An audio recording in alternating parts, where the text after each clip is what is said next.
할렐루야. 아멘. 오늘도 우리 모두가 하나님의 말씀 앞에 겸손히 서게 되어서 우리의 상황과 환경에 갇히지 않고 오히려 하나님의 말씀 앞에 하나님의 말씀에 우리 모든 인생을 걸게 되는 그런 사도행전적 증인들이 되시기를 주님의 이름으로 축복합니다. 우리가 오늘 한 구절밖에 봉독하지 않았지만 사실 이 짧은 구절 속에서도 사도행전 전체를 관통하는 거대한 영적 원리가 압축되어 있다라고 해도 과언은 아닙니다. 사실 오늘 본문을 정하기가 참 쉽지 않았습니다. 참 많은 고민을 하게 되었는데요. 다 아시다시피 지금 목사님께서 성지답사 일정으로 부재 중이신데 지금까지 목사님께서 사도행전으로 강의 말씀으로 굉장히 깊이 있는 말씀을 전해주셨는데 사실 사도행전의 이 말씀의 흐름을 끊고 싶지는 않고 또 그렇다고 해서 제가 목사님처럼 그렇게 멋있게 강해를 할 수 있는 것도 아니고 그래서 기도를 하다가 이런 생각을 저에게 주셨습니다. 지금까지 우리가 달려왔던 그 사도행전 여정을 다시 한번 복습하는 시간을 가지면 어떨까. 우리가 지난 시간을 한번 돌아보니까요, 작년 2월부터 이게 사도행전을 시작했었습니다. 거의 1년 가까이 되는 시간 동안 이 사도행전 강해를 해왔는데요.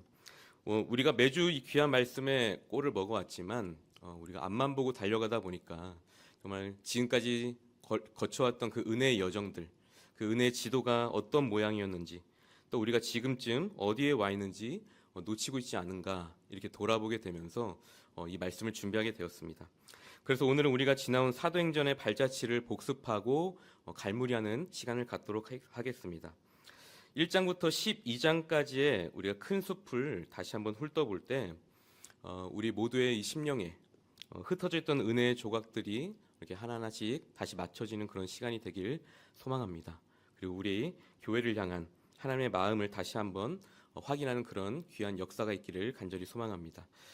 우리가 사도행전을 여행하기 전에 먼저 이 책을 누가 기록했는지 우리가 한번 짚어볼 필요가 있습니다.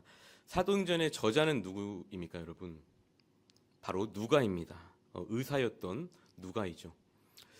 누가가 썼는데요. 누가는 당연히 사도행전뿐만 아니라 누가복음을 썼던 그 누가입니다. 그래서 누가복음과 사도행전은 사실 한 세트라고 보시면 이해하기가 좀 쉽습니다. 누가가 썼던 누가복음이 예수님이 이 땅에서 행하신 일을 기록했다면 오늘 우리가 함께 살펴볼 사도행전은요, 예수님께서 죽으시고 부활하시고 승천하신 다음에 승천하신 예수님께서 성령을 통해서 계속해서 행하신 일을 기록한 것이 바로 사도행전이라는 것입니다. 즉 복음이라는 것은 예수 그리스도의 죽음과 부활로 끝나는 것이 아니라 이 사도행전을 통해 지금도 계속 성령을 통해서 계속 진행 중이다라는 사실을 누가는 오늘날 우리에게 말해주고 싶었던 것입니다. 이 사실을 우리의 마음속에 새기면서 기억하면서 사도행전 전체의 그 지도를 우리의 머릿속에 함께 그려보면서 나가보도록 하겠습니다. 사도행전은 크게 두 부분으로 나눌 수 있습니다. 먼저 1부는요, 1장부터 12장까지의 내용으로 나눌 수 있습니다. 이 1부, 첫 번째로 나눠준 이 주인공은요, 이 1장부터 12장까지 나오는 사람은 베드로가 주인공입니다. 그리고 그의 활동 무대는 주로 예루살렘에 국한되어 있습니다. 그리고 복음을 전하는 대상은 주로 유대인들이었습니다. 즉 복음이 예루살렘이라는 그 모태 안에서 힘을 기르고 공동체를 세워가는 과정이라고 보시면 되겠습니다. 그리고 두 번째 파트 2에서는요, 13장부터 28장 끝까지가 이제 사도행전 두 번째 부분인데요. 여기서부터는 주인공이 바울로 바뀝니다. 무대는 이제 예루살렘을 넘어서 안디옥에서 로마까지 당시에 세계 중심을 향해 거침없이 뻗어나가는 것을 우리는 볼 수 있습니다. 그리고 복음을 듣는 대상도 유대인에만 국한된 것이 아니라 이제 이방인에게로 완전히 확장되는 것을 볼 수 있습니다. 그런데 여러분, 여기서 우리가 잊지 말아야 할 사실이 하나 있습니다. 바로 기록자, 이 사도행전의 기록자는 누가이고 또 이 사도행전의 주인공은 베드로와 또 바울이었지만 그 배후에 이 모든 일을 행하고 또 이 교회를 이끌어오시고 인도하신 분은 그 주인공은 따로 있다는 것입니다. 누구이십니까? 바로 성령님이십니다. 그래서 우리는 사도행전을 사도들의 기록인 사도행전이라고 부르지만 성령행전 많이 들어보셨을 겁니다. 성령행전이라고도 부르고 또는 교회행전이라고도 부르는 것을 많이 볼 수 있습니다. 그래서 우리는 이 사도행전을 읽을 때 묵상할 때 성령님의 인도하심이 없으면은 우리는 이 사도행전을 정복할 수가 없다라는 것입니다.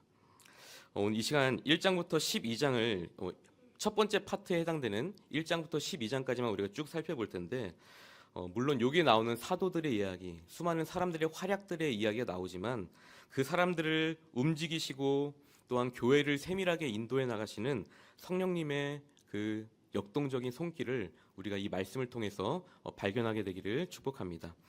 이제 본격적으로 1장부터 한번 들어가 보도록 하겠습니다. 사도행전의 이 위대한 문은 어떤 놀라운 기적의 사건, 활동이 아니라 기다림에서부터 시작했다라는 것을 우리가 꼭 기억했으면 좋겠습니다. 부활하신 예수님께서 승천하시기 직전에 제자들과 마지막으로 인사를 나누는데요. 그런데 이때 제자들이 예수님께 질문했던 말씀, 6절 말씀을 보면 이렇게 나와 있습니다. 그들이 모였을 때에 예수께 여쭈어 이르되 주께서 이스라엘 나라를 회복하심이 이때니까 하니. 여러분, 이 질문의 뜻이 무엇입니까? 제자들은 여전히 정치적인 그런 꿈을 꾸고 있는 것입니다. 주님, 이제 이 로마인들을 다 몰아냈으니 우리도 이제 떵떵거리면서 이 한 자리를 차지할 수 있는 날이 이제 곧 오지 않겠습니까? 그 날이 지금입니까? 이렇게 묻고 있는 것이죠. 여러분, 3년 동안이나 예수님과 동고동락했던 제자들인데도 불구하고 여전히 그 관심사가 나의 업적, 내 자아, 내 나라, 이 내 성공에만 머물러 있습니다. 그때 주님께서 그들의 시선을 땅에서 하늘로 또 자기 자신에서 이 하나님 나라로 완전히 바꿔놓으시는 중요한 말씀 한 구절을 함께 선포하게 되는데요. 사도행전의 가장 주제 말씀이라고 할 수 있는 8절 말씀, 우리가 이 시간 8절 말씀을 함께 읽어봤으면 좋겠습니다. 우리 함께 읽어보겠습니다. 시작. 오직 성령이 너희에게 임하시면 너희가 권능을 받고 예루살렘과 내 증인이 되리라 하시니라. 아멘. 주님께서는 지금 이렇게 말씀하고 계신 것입니다. 얘들아, 지금은 때가 아니다. 너희가 때와 시기는 알 바가 아니다. 너희가 진짜로 해야 할 것은, 너희가 가져야 될 마음가짐은 정치적 권력이 아니라 바로 성령의 권능이다, 능력이다 라고 선포하고 계신 것입니다. 그러면서 주님이 명령하신 딱 한 가지가 무엇이냐면 4절 말씀해 보시면 예루살렘을 떠나지 말고 내게서 들은 바 아버지께서 약속하신 것을 기다리라 라고 말씀하시죠. 여기서 바로 이 기다림의 신학이 나오는 것입니다. 사랑하는 성도 여러분, 우리가 사도행전 1장 말씀을 통해서 우리가 붙들어야 되는 은혜는요, 바로 우리의 이 모든 사역과 전도, 선교, 봉사, 우리의 열심으로 무작정 뛰어나가는 것이 아니라 우리는 성령의 권능을 기다리는 기도에서 시작돼야 된다라는 사실입니다. 제자들이 이 말씀을 듣고 이 마가의 다락방에 모여서 무엇을 하였습니까? 이번에 14절 말씀을 보시면 이렇게 나와 있습니다. 여자들과 예수의 어머니 마리아와 예수의 아우들과 더불어 마음을 같이하여 오로지 기도에 힘쓰더라. 오로지 기도에 힘쓰더라. 여러분, 아무것도 하지 않고 가만히 있는 것이 기다림이 아닙니다. 약속하신 성령이 오실 때까지 그들은 마음을 합하고 기도로 영적으로 무장했습니다. 영적인 엔진을 예열했다는 것입니다. 그것이 바로 사도행전적 역사의 시작입니다. 오늘날의 우리도 마찬가지죠. 우리의 힘으로, 나의 힘으로 인생의 문제를 해결하려고 하기 전에 우리는 무엇을 해야 되겠습니까? 네, 바로 그 주님의 그 성령의 권능이 먼저 나에게 임하여 주시옵소서. 그렇게 성령님의 은혜를 구하는, 권능을 구하는 기도를 하면서 우리는 기다리는 시간이 우리에게 먼저 필요하다는 것입니다. 이것이 사도행전 1장이 우리에게 주는 메시지입니다. 우리의 계획보다 하나님의 약속이 먼저임을 우리가 믿고 기도의 자리를 끝까지 지키는 것, 그것이 이 사도행전 1장 말씀을 통해서 누가가 우리에게 하고 싶었던 말입니다. 우리가 모두 그런 우리가 되기를 주님의 이름으로 축복합니다. 2장 말씀을 넘어가서 1장에서 간절히 기도하며 기다리던 제자들에게 드디어 예수님께서 약속하셨던 그것을 선물로 받게 되는데 그것이 무엇입니까? 바로 성령입니다. 2장 말씀의 주 내용은 오순절 성령 강림 사건입니다. 2장 2절과 3절을 한번 보시면 호련히 하늘로부터 급하고 강한 바람 같은 소리가 있어 그들이 앉은 온 집에 가득하이며 마치 불의 혀처럼 갈라지는 것들이 그들에게 보여 각 사람 위에 하나씩 임하여 있더니, 여러분 성령이 임하자 가장 먼저 일어난 변화는 바로 이 혀, 즉 언어의 변화였습니다. 그리고 4절 말씀을 보시면 그들이 다 성령의 충만함을 받고 각자 다 다른 언어로 말하기를 시작했다라고 4절 말씀에 나와 있습니다. 여러분 여기서 우리가 아주 중요한 영적 원리를 발견해야 됩니다. 인류 역사상 있어서 언어가 언제 흩어졌습니까? 창세기 11장 말씀에 가면 바벨탑 사건이 나오죠. 거기서 인간이 교만하여서 이제 자기의 이름을 드러내려 할 때 하나님은 언어를 흩으셨고, 그때부터 인간 사이에는 소통이 단절되고 오해가 생기기 시작했습니다. 그런데 성령이 임하시니까 어떤 일이 벌어졌습니까? 비록 말하는 언어들은 다 달랐지만 메시지는 하나로 통일되고 있었다는 것입니다. 즉 들리는 언어, 소통이 되고 있었다는 것이죠.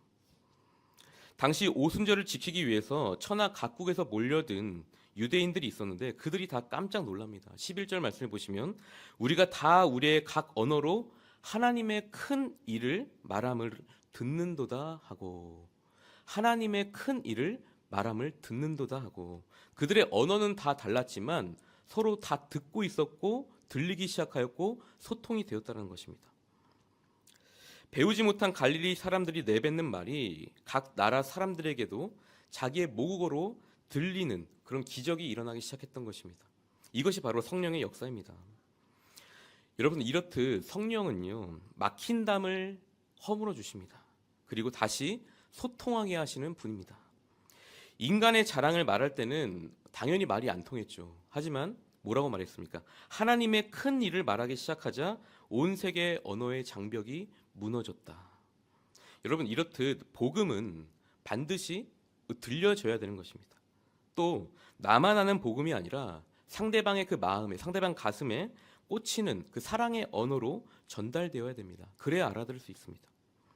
성령 충만은 단순히 내가 뜨거워지는 것에 그치는 것이 아니라 그동안 우리 안에 서로가 막혔던 이웃과의 그 막힌 담이 허물어지고 그로 인해서 관계가 회복되고 나의 입술을 통해 하나님의 사랑이 상대방에게 들리게 되는 그런 역사가 일어나는 것입니다. 여러분 오늘날 가장 무엇이 필요한 시대일까요? 바로 소통입니다. 그런데 그 소통은 어디서 옵니까? 바로 성령 충만입니다. 간절히 바라기는 우리 모두가 이 성령 충만함을 사모하여서 언제나 이 성령 충만해져서 서로의 마음이 통하고 또 세상 사람들에게는 우리 예수님의 사랑을 정확하게 들리게 만드는 그런 들려지는 소통의 공동체 한 사람 한 사람이 되기를 주님으로 축복합니다. 3장과 4장 말씀을 한꺼번에 보겠습니다. 이 성령 충만을 받은 제자들이 이제 다락방 문을 열고 세상 밖으로 나가게 됩니다. 그리고 3장에서 사도행전의 첫 표적 이야기가 나옵니다.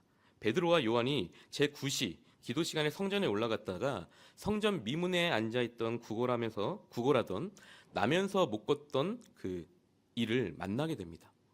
그는 베드로에게 돈 한 푼을 기대하며 쳐다봤을 것입니다. 그런데 베드로가 그때 무엇을 선포합니까? 3장 6절 말씀을 보시면 내게는 은과 금은 없다. 그러나 나사렛 예수의 이름으로 일어나 걸어라 라고 담대하게 선포하죠. 여러분 오늘날 많은 사람들은 금이 없다, 은이 없다. 그래서 아무것도 못한다고 말합니다. 돈이 있어야 무엇이 할 수 있지 않겠습니까? 선교도 하고 또 교회도 운영하는 거 아니겠습니까? 그런데 베드로를 보십시오. 그는 당당하게 말하지 않습니까? 은과 금은 내게 없지만 나는 그것보다 더 훨씬 귀한 것이 있다. 바로 나사렛 예수 그리스도다. 여러분 그렇습니다. 우리에게 진짜 필요한 것은 현실적인 문제를 다 해결할 수 있는 그런 능력이 아니라 우리 안에 정말 살아 숨쉬고 있는 예수 그리스도의 이름, 예수님의 능력인 줄 믿습니다. 은과 금은 잠시 우리를 잠깐 먹여 살릴 수 있지만 영혼을 일으켜 세우지는 못합니다. 그러나 예수 이름에는 죽은 영혼을 일으키는 생명력이 있다는 것이죠. 이 이름의 권세를 회복하는 우리 모두가 되어야 되겠습니다. 그래서 이렇게 좋은 일을 3장에서 했는데 4장에 가면요, 갑자기 박해가 찾아오게 됩니다. 종교 지도자들이 사도들을 잡아다가 막 위협하기 시작합니다. 다시는 예수의 이름으로 말하지 말아라, 가르치지도 말아라 라고 하면서 박해를 하기 시작하는데요. 그때 베드로가 그 박해에 주눅이 들었을까요? 아닙니다. 4장 19절 말씀을 보시면 베드로와 요한이 대답하여 이르되 하나님 앞에서 너희의 말을 듣는 것이 하나님의 말씀을 듣는 것보다 옳은가 판단하라. 하나님의 말씀을 듣는 것보다 옳은가 판단하라 라고 하면서 담대하게 선포합니다. 여러분, 베드로가 누구입니까? 얼마 전까지 한 여종 앞에서 예수를 모른다고 부인하며 벌벌 떨던 베드로 아니겠습니까? 그런데 어떻게 이렇게 달라졌습니까? 바로 성령이 임했기 때문입니다. 베드로 안에 하나님이 계시다는 확신이 있으니 이 세상의 권력 앞에서도 절대로 비굴해지지 않는 베드로의 모습을 우리는 볼 수 있습니다. 여러분, 우리도 이래야 되지 않겠습니까? 세상의 가치관과 하나님의 말씀 앞에서 우리가 충돌이 일어날 때 우리는 어떻게 고백해야 되겠습니까? 나는 하나님의 말씀을 듣는 게 맞다. 미안하지만 나는 이 세상의 소리보다 하나님의 말씀을 듣는 것이 맞다. 이렇게 말할 수 있는 거룩한 담대함이 우리에게도 있어야 될 줄 믿습니다. 이어서 5장 말씀을 보시면 우리는 흔히 이런 기적과 또 부흥을 경험하고 나서는 모든 문제가 사라질 것이다 라고 이렇게 짐작하게 됩니다. 하지만 5장에 들어서면요, 초대교회에 아주 차가운 찬바람이 불기 시작합니다. 밖에서는 여전히 종교 지도자들이 박해를 가해오고 있고요. 또 진짜 무서운 것은 위기는 밖이 아니라 이 교회 안이었다는 것입니다. 교회 안에서 문제가 터졌습니다. 바로 그 유명한 아나니아와 삽비라 사건인데요. 앞선 4장 끝부분을 보시면 위로의 아들이라고 불리는 바나바, 이 바나바가 등장하는데 이 아나니아와 삽비라도 바나바와 같은 인물이 되고 싶었던 모양입니다. 그래서 아나니아 삽비라도 나도 저런 칭찬을 받고 싶다, 위로의 아들이 되고 싶다 하면서 나도 교회에서 영향력 있는 사람이 되고 싶다라는 생각을 했던 것이죠. 그래서 그도 바나바처럼 땅을 팔기는 팔았는데 그 값에서 얼마를 감추고 나머지만 가져와서는 이게 전부입니다 라고 다시 말해서 거짓말을 했다는 것이죠. 그때 베드로가 5장 3절 말씀에서 이렇게 말합니다. 베드로가 이르되 아나니아야, 어찌하여 사탄이 내 마음에 가득하여 내가 성령을 속이고 네가 성령을 속이고 땅값 얼마를 감추었느냐. 여러분, 하나님이 돈이 없으셔서 그 아나니아 삽비라를 심판하셨을까요? 아닙니다. 이 사건의 핵심은요, 바로 이 성령님을 속였다라는 것이 핵심입니다. 사람들 눈에는 헌신하는 척하면서 또 속으로는 자신의 의를 드러내고 욕심을 챙기려 했던 그 아나니아 삽비라의 인본주의적 그 마음을 하나님은 경계하신 것입니다. 사실 우리 눈에는 너무 가혹해 보일 수 있습니다. 그 거짓말 하나 했다고 사람의 목숨을 가져가시나. 하지만 여러분, 이것은 하나님의 사랑의 채찍이었습니다. 이제 막 태동한 초대교회가 사람의 자랑과 거짓으로 오염되기 시작하면 분명히 그 복음은 처음부터 힘을 잃게 될 것입니다.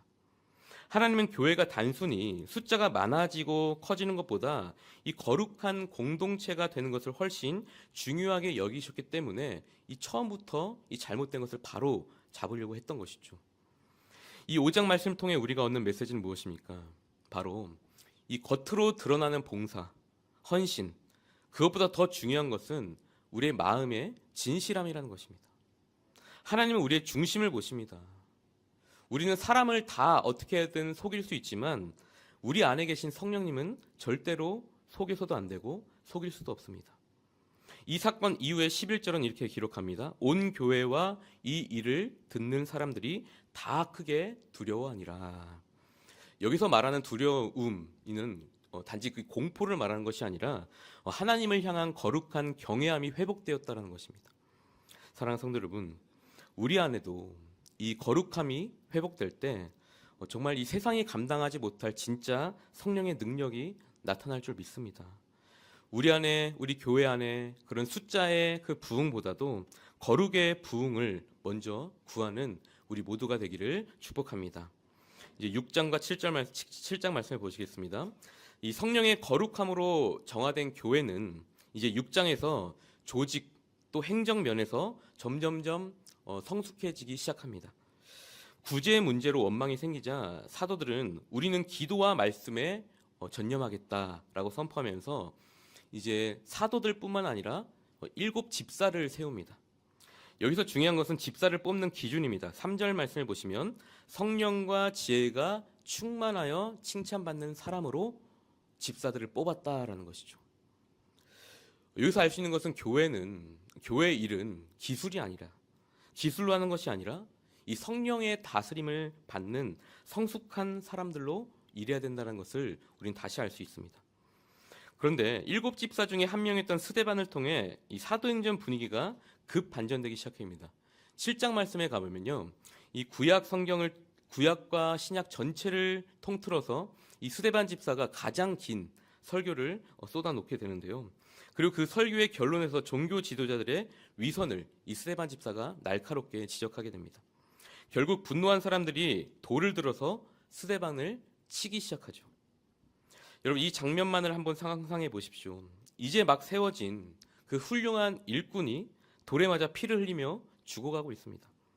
세상의 눈으로 보면 이것은 명백한 실패이고 또 비극입니다. 아니, 이제 하나님의 일을 시작하려고 하는 사람한테 어떻게 이 사람의 인생이 이렇게 험하게 끝나갑니까?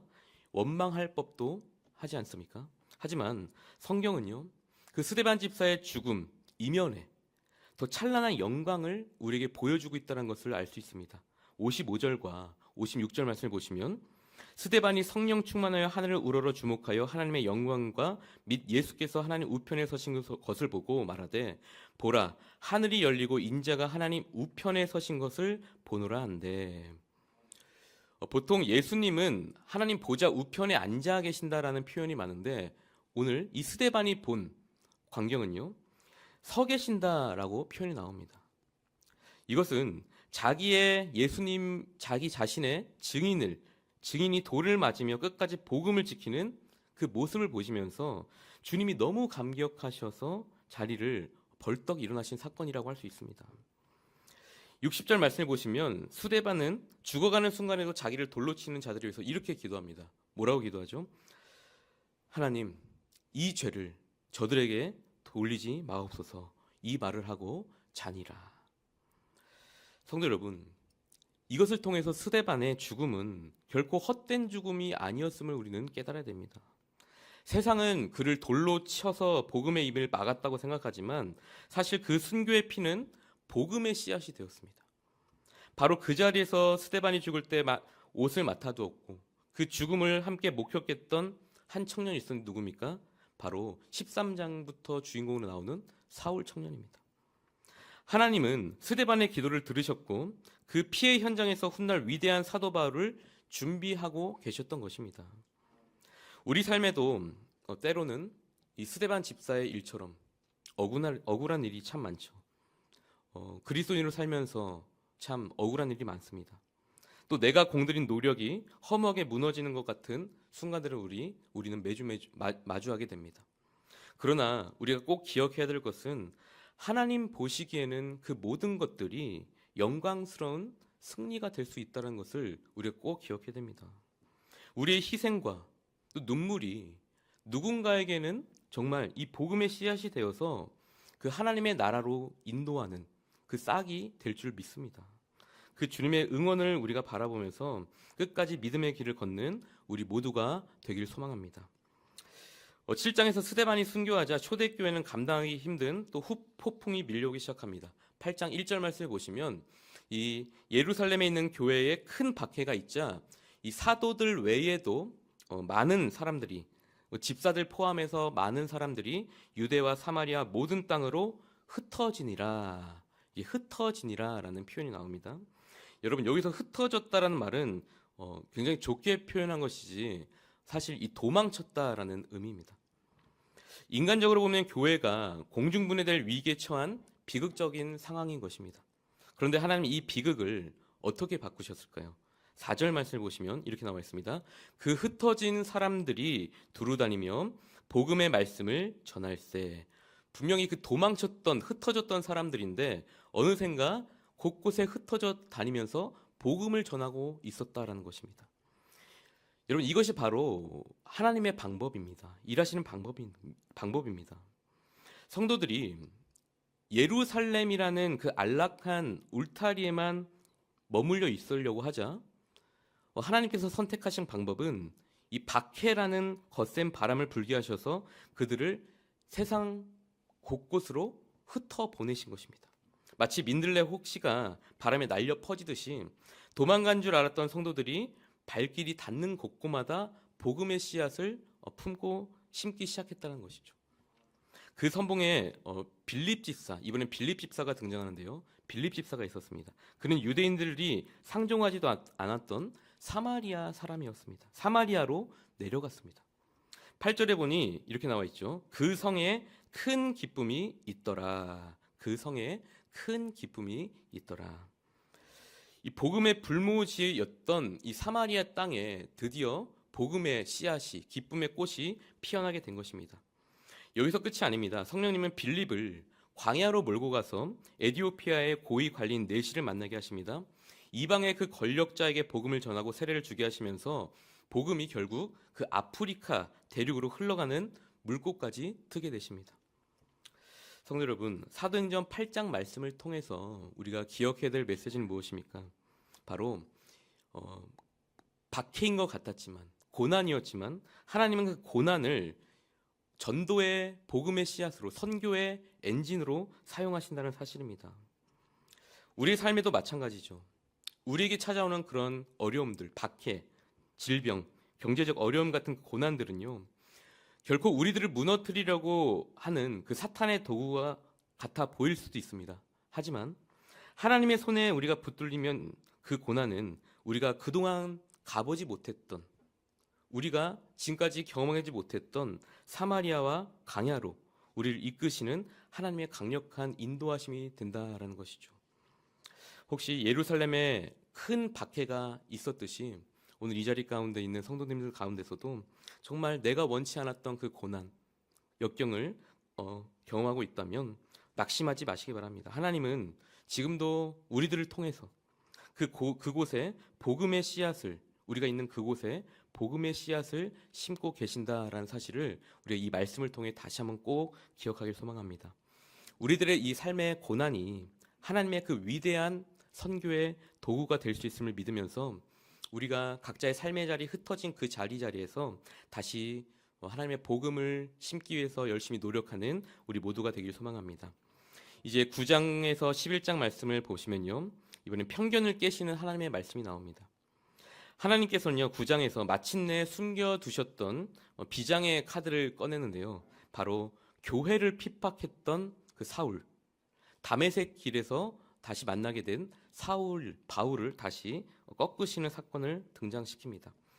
9장 4절과 5절 말씀을 보면 이렇게 나와 있습니다. 땅에 엎드려져 들음에 소리가 있어 이르시되 사울아 사울아 내가 어찌하여 나를 박해하느냐 하시거늘 대답하되 주여 누구시니까 이르시되 나는 네가 박해하는 예수라. 여러분, 예수님은 교회를 박해하는 것이 곧 당신을, 예수님을 박해하는 것이라고 말씀하십니다. 이 만남 이후에 교회의 가장 무서운 원수였던 사울은 이방인을 위해 택함 받은 하나님의 그릇으로 완전히 거듭나는 장면을 우리는 볼 수 있습니다. 이렇듯 하나님의 사랑은 원수조차 선교사로 바꾸시는 정말 그 위대한 능력이 있음을 우리는 깨달아야 됩니다. 하지만 사울만 준비된다고 해서 끝이 아닙니다. 10장 말씀에 가면요, 또 다른 인물이 등장하는데요, 바로 베드로입니다. 또 고넬료입니다. 베드로와 복음의 주축이었던 베드로는요, 예루살렘 교회의 고정관념을 깨기 시작했습니다. 10장 말씀에 보면요, 베드로에게 하나님은 환상을 보여주십니다. 하늘에서 이 보자기가 내려오는데 그 안에 율법으로 금지된 부정한 짐승들이 가득 차 있었습니다. 그때 하나님이 말씀하시죠. 베드로야, 잡아먹어라. 그때 베드로는 뭐라고 말합니까? 절대 안 됩니다. 절대 안 됩니다. 절대 안 됩니다. 라고 하면서 3번을 거절합니다. 그때 주님이 베드로의 편견을 박살내는 한마디를 던지십니다. 10장 15절 말씀을 보시면 또 두 번째 소리가 있으되 하나님께서 깨끗하게 하신 것을 내가 속되다 하지 말라 하더라. 네가 속되다 하지 말라 하더라. 아멘. 이 말씀이 끝나자마자 이방인 고넬료가 보낸 사람들이 문을 두드리기 시작합니다. 베드로는 그때 비로소 깨닫게 됩니다. 아, 이 복음이라는 것은 국경도 없고 차별도 없는 거구나. 유대인에게만 한정지는 것이 복음이 아니구나. 그래서 베드로가 고넬료 집에서 말씀을 전할 때 예루살렘에 임했던 그 성령이 똑같이 다시 이방인에게도, 유대인뿐만 아니라 이방인에게도 똑같이 임하는 장면을 우리 10장 말씀을 통해서 볼 수 있습니다. 여러분, 복음은 또 성령은 유대인의 전유물인 줄 알았는데 이 하나님의 모든 민족의 아버지가 되기를 원하셨던 것입니다. 결국 이 파동은 11장으로 이어져서 안디옥 교회라는 위대한 결실을 보게 되는데요. 안디옥은 당시 이 로마, 알렉산드리아와 더불어 세계 3대 가장 큰 도시 중에 하나였습니다. 그 화려하고 음란한 도시 한복판에서 예수를 믿는 이방인들이 생겨나기 시작했던 것입니다. 얼마나 그들의 삶이 예수와 닮았는지 세상 사람들이 그들을 보고 이렇게 별명을 붙여줍니다. 11장 26절 말씀을 보시면 제자들이 안디옥에서 비로소 그리스도인이라 일컬음을 받게 되었더라. 드디어 이 그리스도인이라 일컬음을 받게 되었다라는 것이죠. 성도 여러분, 여기서 우리에게 중요한 메시지가 있습니다. 하나님은 우리가 만든, 우리가 쳐놓은 그 울타리를 부수기를 원하신다라는 것이죠. 저 사람은 우리 교회 안으로 들어올 수 없어. 저 사람은 절대 전도가 안 될 거야. 복음이 안 통할 거야. 우리도 알게 모르게 그어놓는 선을 하나님은 다 없애길 원한다라는 것이죠. 그 편견을 다 깨부시길 원하십니다. 이렇듯 사도행전 9장부터 11장 말씀을 보시면 하나님은 그 사울을 꺾지 않으셨습니까? 또 베드로의 편견을 깨트리셨습니다. 오늘 우리들 안에도 여전히 남아있는 편견의 울타리가 있을 수 있습니다. 이 시간 성령님께서 그 편견을 다 허물어 달라고 우리는 기도해야 됩니다. 세상이 그래야지 우리를 보고 저 사람은 진짜 그리스도인이었다. 정말 예수님 믿는 사람이다. 이렇게 인정하게 되지 않겠습니까? 우리가 저 사람은 정말 그리스도인이다. 이런 인정할 만큼 담장을 넘어 사랑을 흘려보내는 우리 모두가 되기를 축복합니다. 이제 마지막 12장 말씀입니다. 12장은 한마디로 당시 세상의 권력의 정점이었던 헤롯 아그리파 1세와 초대교회의 영적 전쟁을 보여주고 있습니다.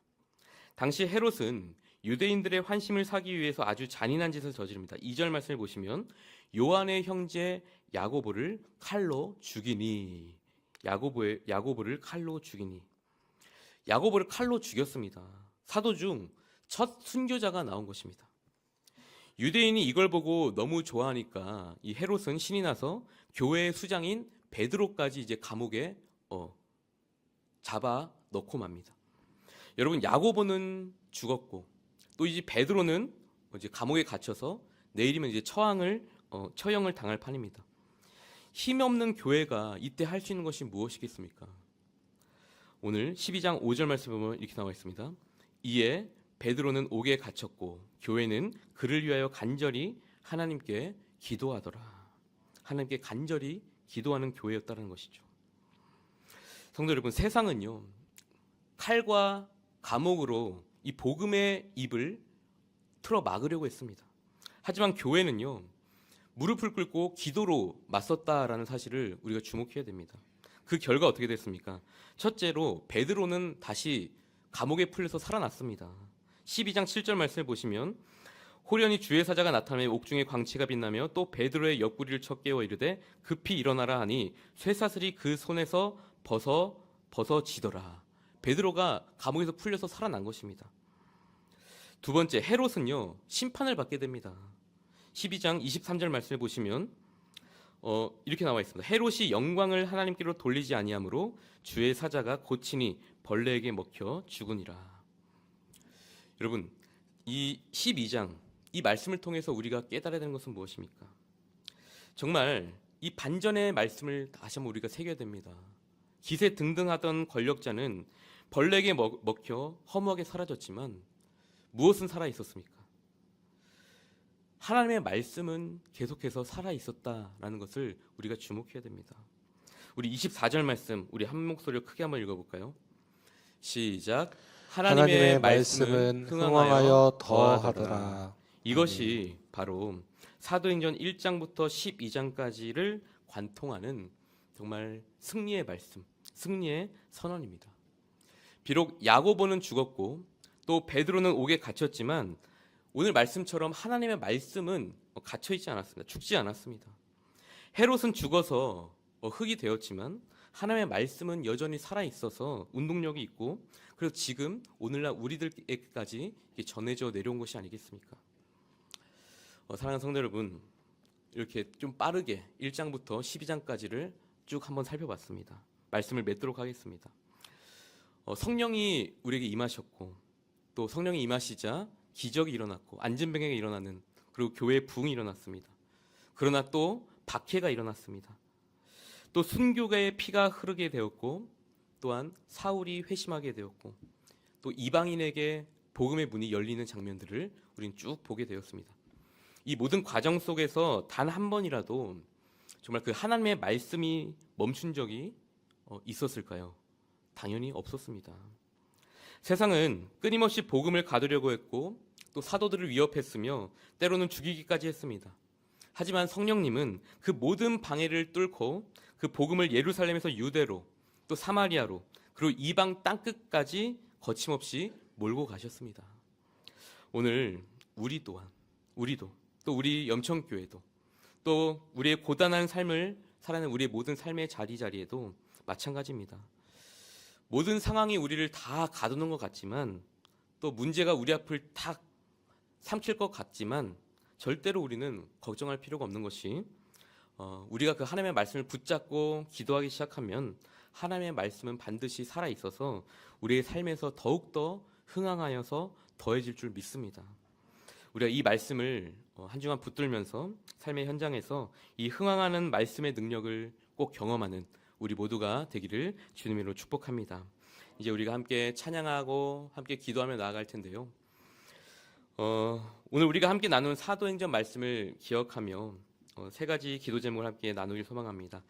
주님, 나의 고집대로 내가 살지 않고 하나님이 이끄시는 대로 살게 하여 주시옵소서. 두 번째로 어떤 힘든 상황을 만나더라도 나를 막을 수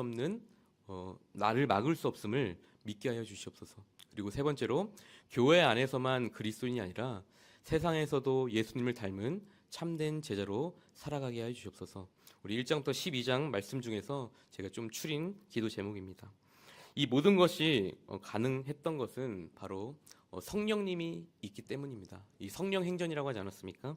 우리 시간 우리를 돕기 위해서 이 자리도 함께하고 계신 성령님을 우리가 간절히 사모하면서 우리 성령이 오셨네 함께 찬양하고 기도하고 나아가도록 하겠습니다.